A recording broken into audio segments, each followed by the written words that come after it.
Joining me now is Republican Congresswoman Renee Ellmers of North Carolina. Good morning, Congresswoman. Good morning. Good to be with you, Carol. Glad to have you here. You just heard the Kentucky governor, a man right in the middle of implementing this law, saying it can work. Your response? Well, you know, what we see right now is a stark and fatal flaw. This is a failure at the greatest level and should be a great embarrassment to the president and his administration. And someone needs to take responsibility for it, and that's why we're going to work so hard on the Energy and Commerce Committee to get answers. But do you believe it can work? If the glitches, and I know there are more than glitches, but if everything's fixed at the federal level, do you think that Obamacare can work as far as the healthcare exchanges go? Well, let's just look at it from a grand view. We're talking about Americans going on a website that isn't working right now, and we're on a timeline. You know, this has to come up and working over a period of time between now and about December 15th. It's just flawed. It's completely failed. And now we're asking Americans to buy health care coverage. The premiums are outrageous. I have constituents back home whose health care coverage is going up 400%. They're receiving letters from their insurance companies that are saying that as a result of the Affordable Care Act, their plan that they've been on is no longer available, and their premiums will be increasing. Why isn't this happening in Kentucky?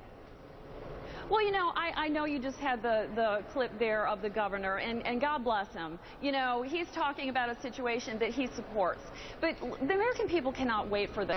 There are hard-working taxpayers who are paying for this system. Was the governor joshing us? Is he not telling the truth? Like, why is it working in Kentucky? Does that prove it can work? I'm not exactly sure it is working in Kentucky. You know, I have some of my colleagues that serve on the Energy and Commerce Committee, and they're not as thrilled with Obamacare in Kentucky as the governor is. So the governor, when he says he's signing up 1,000 people a day, and he wants to get those 640,000 people in Kentucky insurance, and they're happy about this, he's just saying that for political purposes?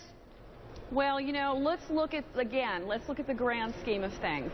It is a failure at monumental levels. And hey, if Kentucky's working, that's a bright spot in all of this. But let's be honest. This is a failure, and we know the Obama administration needs thousands more to sign up for this, and it's just simply not going to happen. And, you know, look, let's put a system in place that really will work. You know, I support the American Health Care Reform Act that I worked on with members of the Republican Study Committee to put forward a plan of affordable health care coverage for Americans. You know, let's not go with a system that's broken right from the start. I know the governor mentioned Medicare and that it was put in place in 1965. You know what? I'm going to be 50 next February. I was born in 1964. If we're talking 50 years later about a system that was put in place and finally has worked out the kinks, is that really where we want to go for America? Well, I will say, I know that you're in favor of getting rid of Obamacare, but the governor also slammed the ongoing fight by some in your party to get rid of the law. Here's what he had to say about that. They weave this web of misinformation that's been out there for months now. But guess what? Now that these exchanges are open, the people in Kentucky are getting on there and finding out for themselves. And that's what I've told them. I said, look, you don't have to like the president. You don't have to like me, because this is not about the president. It's not about me. It's about you. It's about your families. It's about your children. So just go on there and check it out, and you're going to like what you find. And that's what's happening. They are finding that they can get affordable health coverage for the first time in their lives. And I'll guarantee you, about a year from now, they're going to look back at these critics, including a lot of these senators and representatives, and they're going to say, you misled us, because, hey, this works. I've got affordable health care. Well, you know, so he laid out this scenario. So let's say that the effort to fire Kathleen Sebelius is successful, and she is fired, but Obamacare is still there, and it will be there, because you're not going to get rid of it. So will Republicans at some point sit down and say, wow, this is working in Kentucky? Maybe we should really examine what's happening here and fix what's wrong with other health care exchanges across the country. Well, let's look at another state that actually Obamacare was modeled after, like Tennessee with TennCare, a monumental failure. I think it lasted about 12 years before they were able to erase the whole entire thing, and it put Tennessee in an economic disastrous situation. Is that really what we want for Kentucky? I appreciate the governor's words and the optimism that he has, but the fact of the matter is I'm looking at results. The results are right now that the Obamacare exchange rollout is a complete failure. But you're discounting everything this Kentucky governor is saying. You're discounting it all instead of sitting down with him and saying, Governor, let's talk. Let's figure this out together. Let's figure out what's political in what you're saying. You're just discounting what he has to say outright. Well, you know, the issue here is I'm looking out for North Carolinians first and foremost, and Americans across the country. Again, I appreciate the governor's remarks. I appreciate the fact that he's in support of this. But I respect it.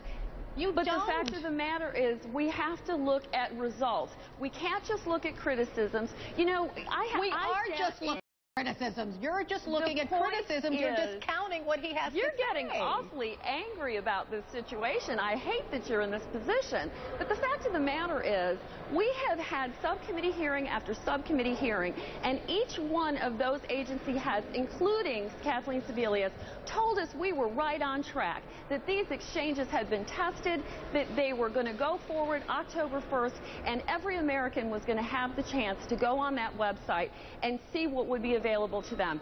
There are mothers and fathers across this country right now that are still trying to get on that website. And oh, by the way, if you do get on it, at the end, I'm not disagreeing with any of that. I'm just saying, why don't we find a way to fix it? After we fired someone, why don't we find a way to fix it? You know, if there's firing in the future, that's up to debate. The problem here is let's put affordable health care forward for all Americans. Let's put something together that really will work, not something that's dead on arrival already. All right, Congresswoman Renee Ellmers, thanks so much for joining me. Thank you.